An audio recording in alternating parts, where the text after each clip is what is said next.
Hi, my name is Paul Vasquez, and I want to welcome you back for the third episode in my four-part series dealing with football and race relations in U.S. history.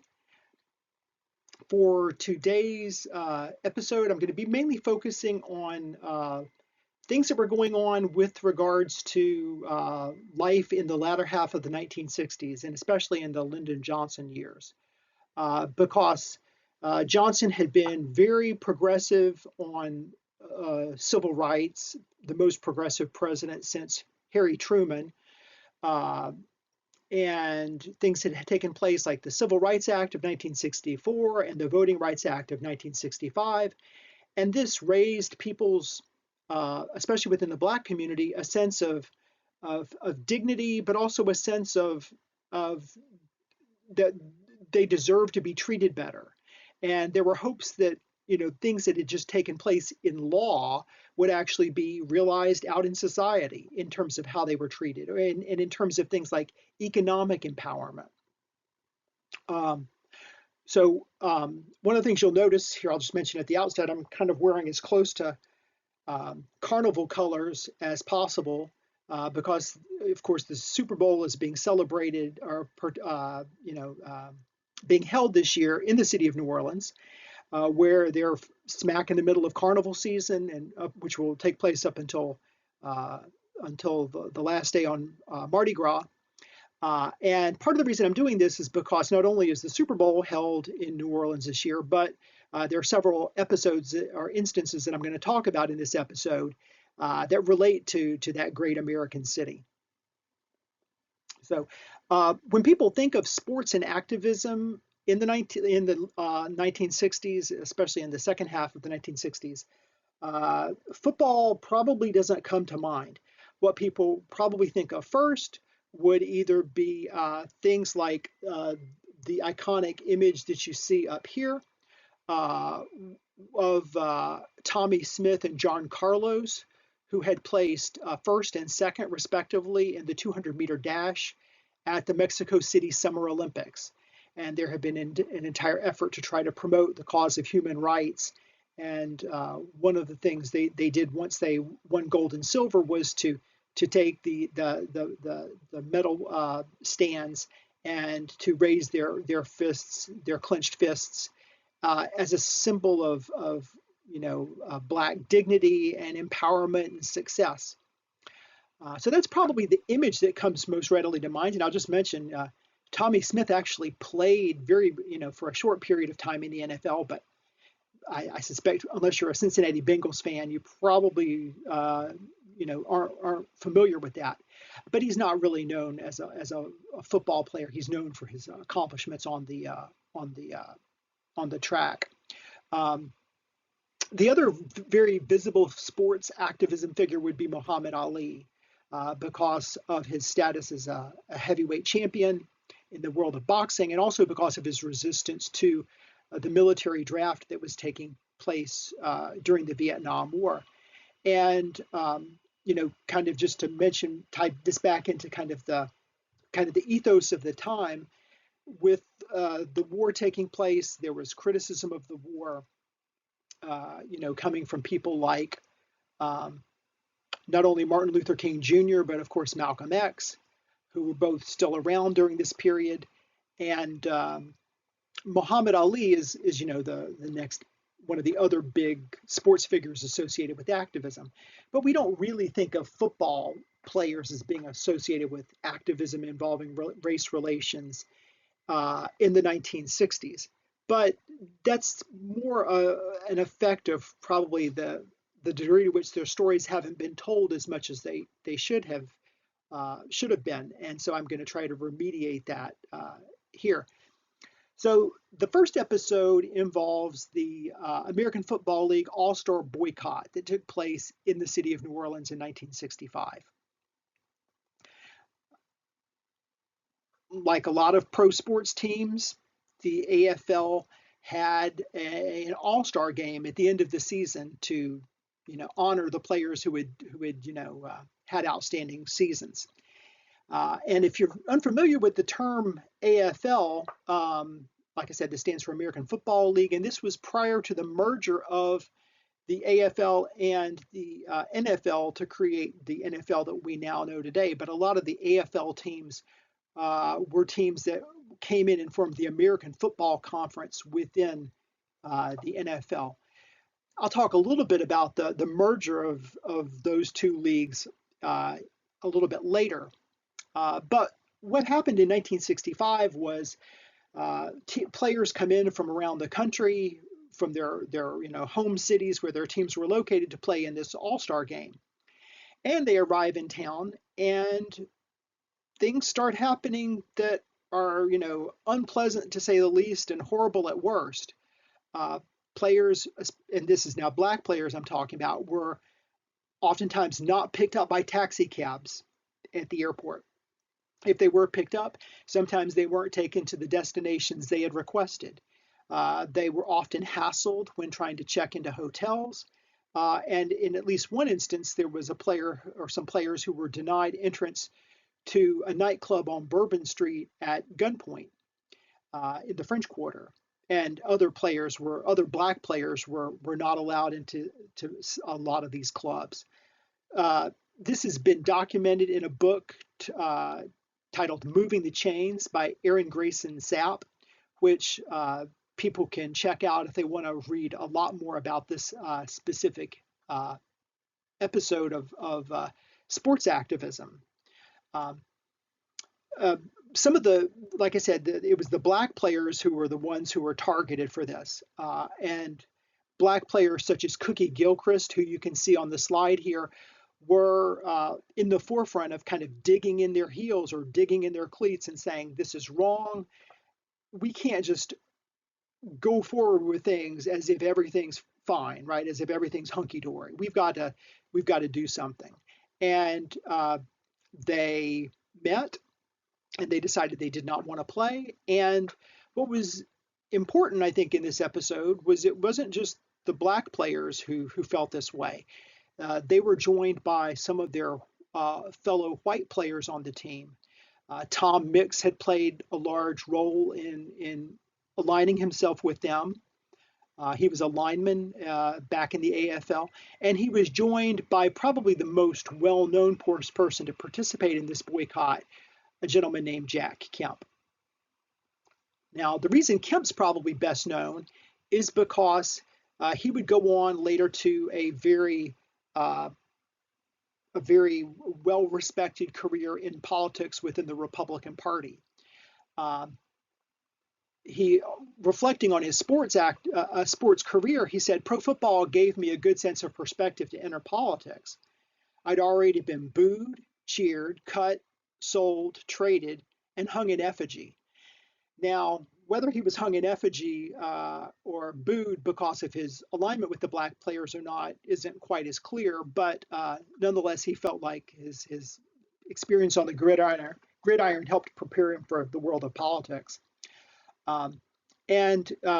Just with regards to Kemp's later career, I will say that, he was a Republican in the 1980s and 90s who was very concerned about trying to use changes to the tax structure and use basically the power of the free market as a tool for trying to empower people in the minority community and in the black community, within that larger group.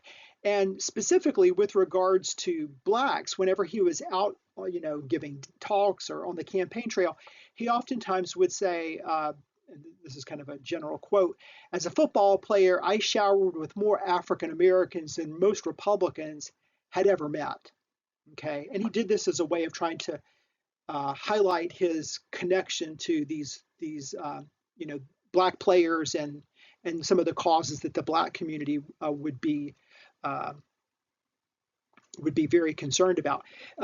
Most prominently, he was voted into represented parts of Buffalo in Congress several different times. And he was, as you can see on this button right here, he was the vice presidential candidate in 1996 along with Bob Dole. And prior to that, even in between his time in Congress and running as a vice presidential candidate, he had served as Secretary of Housing and Urban Development in the administration of George Herbert Walker Bush, George Bush Sr., as he's sometimes referred to.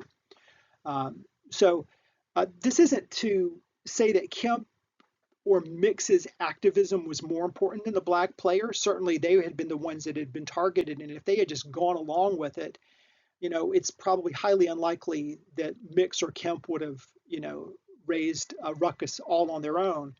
But nonetheless, when they saw their black teammates being mistreated, they joined with them.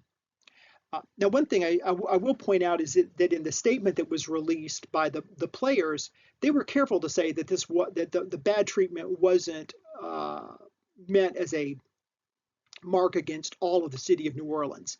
They were clear to say that in some cases they had been treated well, but that there had just been too much negative energy and behavior directed in their direction to just go on with things as if things were normal. As a result of this, the 1965 AFL All-Star Game was not played in New Orleans. It was in fact moved and played later, several hundred miles to the west, out in Houston, another great American city. But this was kind of an example of athletes digging in their heels and just kind of saying, we deserve to be treated better, and we just can't go along with the status quo as is. Now, another example of football activism taking place in the 1960s can be seen if we move ahead a few years and look back to the college ranks and look specifically at the University of Wyoming. In Wyoming, in the late 1960s, the University of Wyoming had several years of really outstanding success. They had won 3 straight conference titles under their coach named Lloyd Eaton.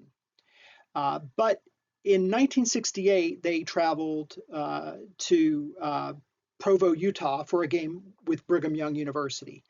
And there were some things that had taken place during that game that really just got under the skin of the black players on the team. They had endured slurs from a lot of the fans. They had experienced what they believed to be cheap shots quite often during the game, and this left a lot of bad blood between those teams. 1969 rolls around.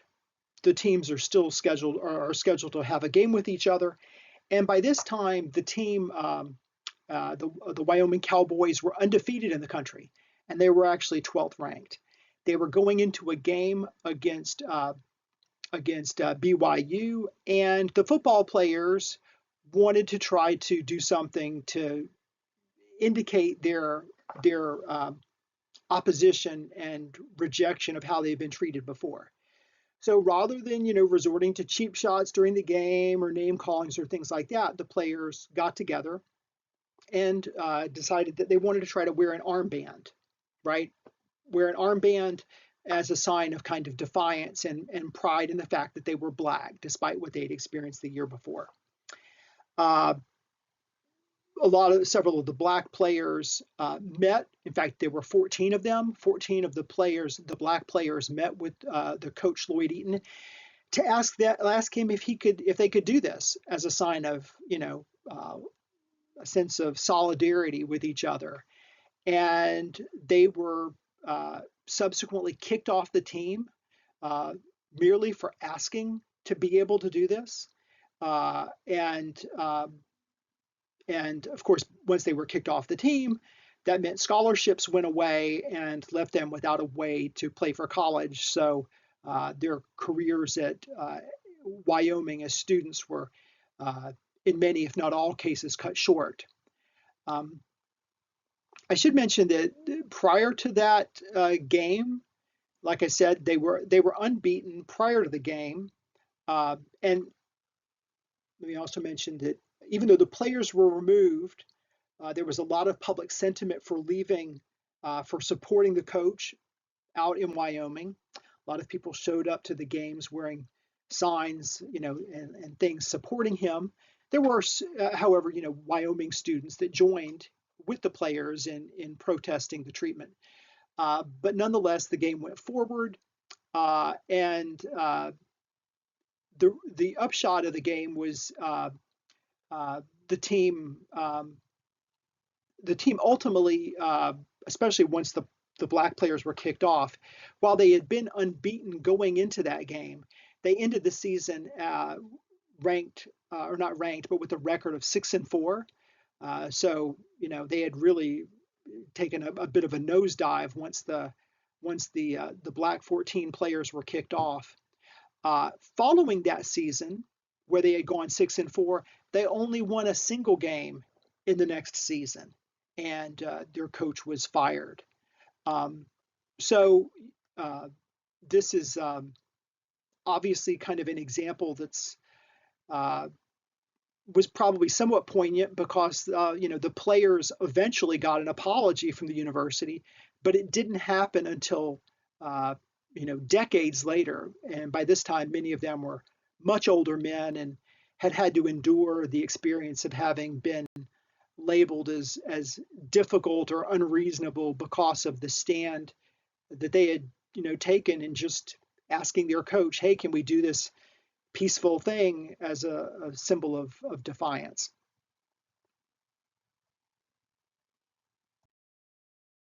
Now, as I mentioned in the previous episodes of this series, there were certainly schools that were out there leading the way with regards to integration.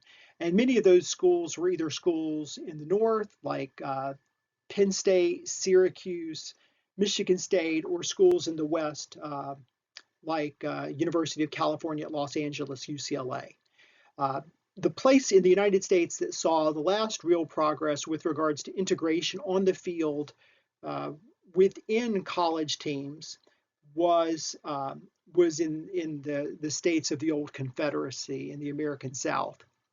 And in 1966, the Southeastern Conference saw its first black player take the field, not in football, but in baseball. And it did so in the figure of Stephen Martin, who was a baseball player at Tulane University, also located in New Orleans, which I mentioned previously. In fact, that AFL All-Star game that was boycotted would have taken place at Tulane Stadium, which was this huge venue in New Orleans on the campus of Tulane University. But so Tulane gets the credit for having the first black player playing in intercollegiate athletics, and and I should mention, of course, Tulane would later leave the SEC and not be a member of the conference, but at this point in time, they were a member of the Southeastern Conference. The first black football player to take the field in football was a gentleman named Nate Northington, who played in 1967 and put on the blue and white for the University of Kentucky Wildcats. The University of Alabama was one of the last schools in the SEC to integrate with regards to football. And in large measure, that probably shouldn't be terribly surprising, because they, for several years, most of the 1960s, had been governed by their governor, George Wallace, who famously in an inaugural speech declared, segregation now, segregation tomorrow, segregation forever. Well, segregation didn't last forever in Alabama. And in 1971, Alabama's first black football player took the field with the Crimson Tide. And that happened in 1971. But by this time, I should mention several different things had happened that made that more likely. Okay, Coach Bryant at Alabama was, as I think most sources agree, interested in having black players play for him, but he was living in a political world in Alabama where there was just strident opposition coming from the governor and from public sentiment. But there are a few things that happened in the 1960s that paved the way for John Mitchell to take the field with the Alabama Crimson Tide in 1971. One of those things has to do with the 1966 football season and how Alabama fared in that season. That year, Alabama had a perfect record on the gridiron. They were 10-0, and they had a bowl victory even in the Sugar Bowl, played in Alabama. Played in New Orleans against University of Nebraska, and Alabama won 34-7 to cap off a perfect season. However, despite having a perfect season, they ended up finishing third in the AP rankings. Okay, they finished in that season. My alma mater, my PhD alma mater, Notre Dame, finished first. Michigan State finished second. They famously played to a 0-0 tie. But they both ended the football season with records that were 9-0 and 1. Okay, and neither of them played in a bowl game at the time because Notre Dame at that point in time wasn't playing in bowl games. They weren't allowed to for academic reasons. It was viewed as too much of an intrusion into their studies to continue the season on. And Michigan State wasn't allowed to play in a bowl game because the Big Ten Athletic Conference had a rule that teams couldn't repeatedly go back and play in the Rose Bowl. So because of this, neither Notre Dame or Michigan State played in a bowl game that year. And even though they had blemished records in the form of ties that they had inflicted upon each other, and Alabama had a perfect season, Alabama finished third.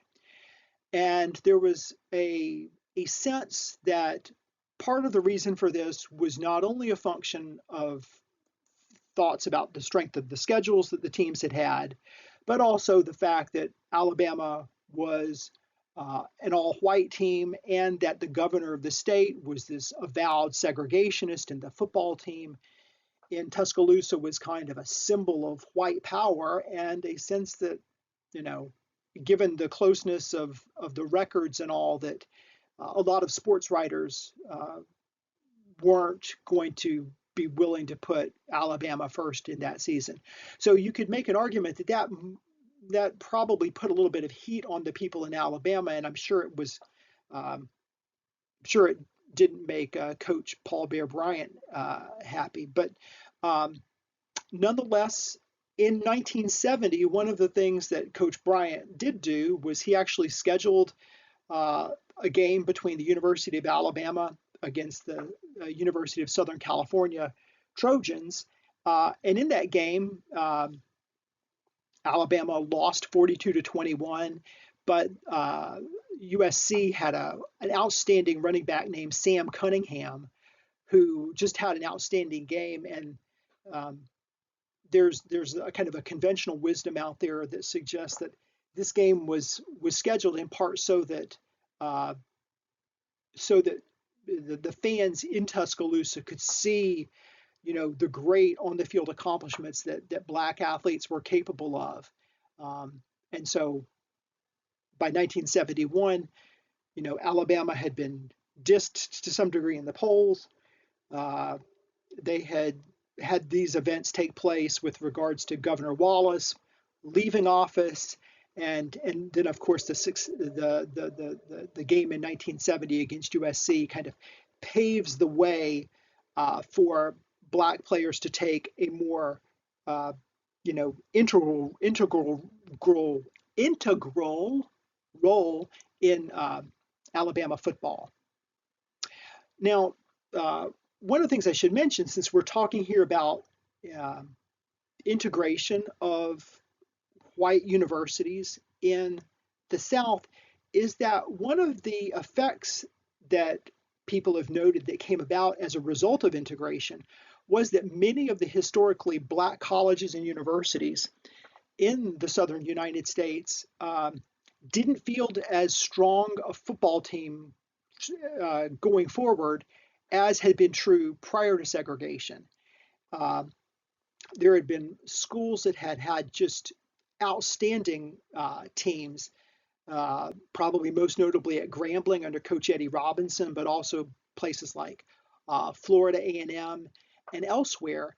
And there was a real kind of understanding that as integration took place and those better black athletes could go to the flagship schools that had been previously dominated only by whites, that meant that the quality of HBCU football tended to diminish somewhat compared to the integrated schools. So from the cases we talked about above, I mean, I think you can see a variety of different kinds of responses. Uh, Certainly you can see activism on the part of black football players who were standing up for themselves. But what you kind of see is some mixed responses from some of the white people who were around them. And these cases kind of provide a rich kind of contrast, whereas the AFL players had gotten key backing and support from white players like Tom Mix and Jack Kemp. The African American players at Wyoming had been treated in a very kind of cavalier kind of attitude by the coach, who just was unwilling to think that student athletes could possibly be concerned about things like racial equality and how they were treated on and off the playing field. So now let me offer here at the end this isn't as much directly related to race relations, but it does tie back into the story about the AFL game in New Orleans that was boycotted, and so this is the lagniappe I promised earlier about New Orleans and politics. And the example I'm going to talk about is what political scientists would call either back scratching or horse trading or log rolling behavior, where there's some sort of a quid pro quo where one party does something for another party and the other party or entity does something positive back, right? So it's about some sort of example of cooperation or reciprocity where one side is helping the other side and the other side is responding in a positive way. So in the 1960s, so we're still in the 1960s, even though this doesn't deal as directly with race relations. The city of New Orleans was growing, and in the United States, in the post-World War II period, there were cities outside of the industrial North that were growing and expanding. There were cities in the West, and there were cities in the South, and one of those cities was New Orleans. And oftentimes, growing cities were looking at doing things as ways of making themselves look more attractive for people to move there, for companies to move there. They were looking for publicity, and sometimes they were looking for increasing revenue that they might gain from tourists or people coming to watch games. And certainly that was true in cities like New Orleans. And so people in New Orleans had been hoping that at some point they could get a professional football team. There had been football teams collegiately that had success in the state of Louisiana, and they wanted to take it to the professional level as well. So there were people in New Orleans who wanted an NFL franchise. There were also things that people in the NFL wanted, and wanted with a lot of intensity. One of the things the NFL wanted to do was to be able to merge with the American Football League, okay, which I mentioned before, right, with their All-Star game. Part of the reason they wanted to merge was they wanted to merge because they thought it could help control costs, because if there was only one league, players would only have to deal with, players would only have the option of primarily playing in the NFL and wouldn't have an attractive other option that they could use as a negotiating ploy to get higher salaries and benefits and things like that from teams. So the NFL had an interest in trying to create a merger so they wouldn't have a competitor. Additionally, it would be easier for negotiating TV rights and broadcasting deals if there was one league in the fall slash winter versus having two. So for these reasons, the NFL was looking to merge with the AFL. But now this kind of a merger raises some economic questions for people because this would create essentially a monopoly in pro football, especially in terms of the most successful, biggest league that was out there. There were people in Congress who wouldn't have been sympathetic to doing that because they were too pro-worker, and they were, opposed to that kind of consolidation of economic power in the hands of the NFL. So as a way of trying to get around this, people in the NFL, which was at the time under the leadership of Commissioner Pete Rozelle, worked to find people both in Congress, both in the U.S. House and in the U.S. Senate, through whom they could get legislation passed that would allow for the merger of the AFL and the NFL, because essentially they were going to have to get antitrust protection that allowed them to function as a legal monopoly. Okay, and to make that happen, Pete Rozelle and his associates ended up turning to two legislators who came from Louisiana, and one specifically represented parts of New Orleans. And those individuals were Senator Russell Long, who represented the entire state, and Representative Hale Boggs, who represented parts of New Orleans. Long was on the Finance Committee in the Senate, and Boggs was on the House Ways and Means Committee. By the way, if any of you remember, there was a journalist for many years at ABC News named Cokie Roberts. Well, Cokie Roberts was the daughter of Hale Boggs. That was her married name. So anyway, these two individuals, two Louisiana-based politicians with an interest in seeing an NFL franchise come to New Orleans, played an important role in shepherding the legislation through their respective committees and through Congress that basically allowed there to be protection legislative protection that allowed the merger to take place. So this was, like I said, an example of back scratching, log rolling, horse trading, or to use the Latin term, a quid pro quo. Because of this, there was something passed called the Football Merger Act of 1966 that was signed into law by President Lyndon Johnson. And in the wake of this, Hale Boggs was reelected whenever he ran with 67% of the vote. And that happened shortly after the Saints had been guaranteed a franchise by the NFL. Now, it would be impossible to say that this was done strictly and solely because of the Saints coming to New Orleans, but it's important to point out that Boggs had done some things that might have angered some native residents of Louisiana, especially if they were pro-segregation. Because even though he had done things like vote against the Civil Rights Act of 1964, he had voted for the Voting Rights Act of 1965. And for people interested in segregation and keeping Black citizens in kind of a diminished status, this might have been, something that they wouldn't have agreed with or supported.